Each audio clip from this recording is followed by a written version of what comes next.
Olá, eu me chamo Thaís Souza e hoje eu vou explicar para você uma curiosidade sobre os oceanos. Esse vídeo ele recebe apoio da UFPA e da PROEG e o projeto ele é coordenado pela professora Silvia Kawakami. Por que o mar é salgado? Muitas vezes ao irmos à praia já nos fizemos essa pergunta. Hoje sabemos que 97,5% de toda a água do nosso planeta é salgada.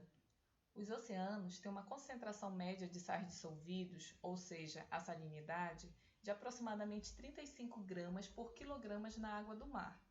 Quando esse valor é inferior a 25, a água é definida como salobra, enquanto na ocorrência de valores acerca de 40, a água do mar é definida como hipersalina. 11 elementos químicos são classificados como os principais constituintes da água do mar. São eles o cloreto, o sódio, o sulfato, o magnésio, cálcio, potássio, bicarbonato, brometo, borato, estrôncio e fluoreto. Esses 11 íons representam mais de 99,9% dos sais dissolvidos nos oceanos, sendo que já foram detectados mais de 90 elementos químicos de ocorrência natural na água do mar. O cloreto é classificado como o elemento mais abundante, correspondendo a mais de 50% da massa total desses sais. Então, a água do mar é salgada devido à presença desses 11 elementos dissolvidos. Mas então podemos nos perguntar, de onde se originam esses elementos, como eles chegam até os oceanos?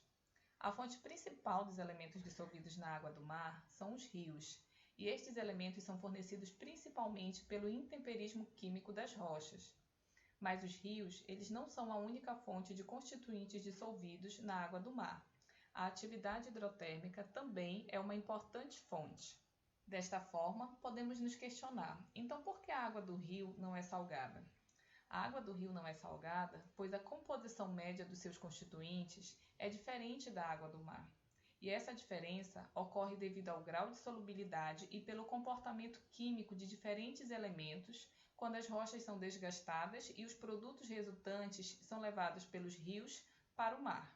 Para ajudar a entender, nós vamos comparar as concentrações médias dos principais constituintes dissolvidos na água do mar com as concentrações médias dos principais constituintes dissolvidos da água do rio. Aqui nós temos duas figuras.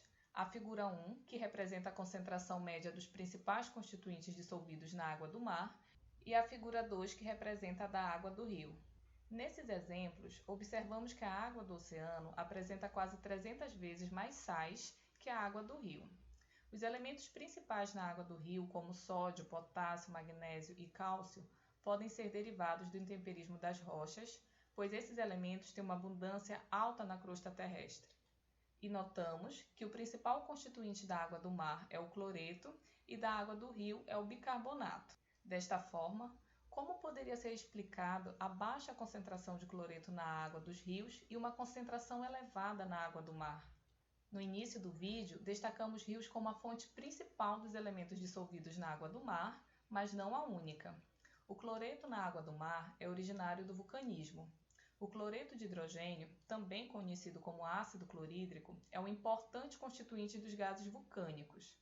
No início da história da Terra, grandes quantidades desse gás muito solúvel foram emitidas e rapidamente dissolvidas nos oceanos, e sua concentração na água do mar não pode ser explicada pelo intemperismo das rochas.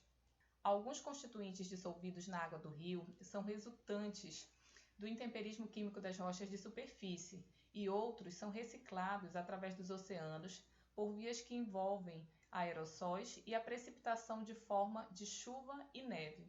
Desta forma, é possível que boa parte do cloreto presente na água do rio seja uma contribuição dos oceanos através dessas vias.